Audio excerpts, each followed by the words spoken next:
আমরা বাঙালিরা খেতে ঘুরতে খুবই ভালোবাসি। বাঙালিদের ১২ মাসে ১৩ পার্বণ লেগেই আছে। ডিসেম্বর জানুয়ারি মাস মানেই পিকনিকের মাস। আর শীতকাল মানেই পিকনিক, প্রচুর খাওয়া দাওয়া ঘোরাফেরা, কোনো ক্লান্তি নেই। আর এই শীতকালে ঘোরার মজাটাই আলাদা। তাই প্রত্যেক বছরের মতো এবছরও পিকনিকটা করে নিলাম। তোমরা আমার আগের ভিডিওতে সব কিছুই দেখেছো, তবু একটা ছোট্ট ব্লগের মাধ্যমে তোমাদের সাথে কিছু কথা শেয়ার করলাম।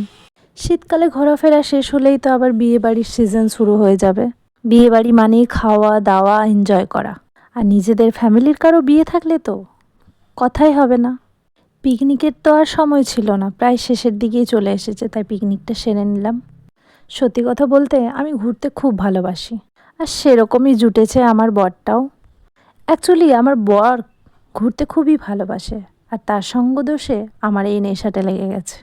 বাইকটা নিয়ে একটু রিলস বানালাম, বাট বাইকটা একটু চালিয়ে দেখালেও ভালো হতো তোমাদের সকলকে। হ্যাঁ, আমি বাইকও চালাতে পারি। আমি সব কিছুই ট্রাই করতে খুব ভালোবাসি। আসলে আমি লাইফে খুব এনজয় করতে চাই, জীবনে হ্যাপি থাকতে চাই, জীবনটাকে খুব ভালোভাবে গুছিয়ে চলতে চাই। আর তাই সবাইকে নিয়েই চলার চেষ্টা করি। তার মধ্যে কিছু মানুষের ভালো লাগা, কিছু মানুষের খারাপ লাগা, সবটা নিয়েই চলতে হয়। পিকনিকে এই জায়গাটা ছিল খুব সুন্দর। এখানটা আমার এত ভালো লেগেছে না, এই গাছগাছালি, এই জলাশয় খুব ভালো লাগছিল। আমাদের পিকনিকের মেনুতে কিন্তু বাঁধাকপির তরকাটা সুপার হিট করেছিল। তোমরা তো নিশ্চয়ই জানো আমি চিকেন খাই না, আমি মাটনটাই খাই। অন্য বছরের তুলনায় এবছর আমি পিকনিকে সেরা এনজয় করেছি, সত্যি খুব ভালো কেটেছে।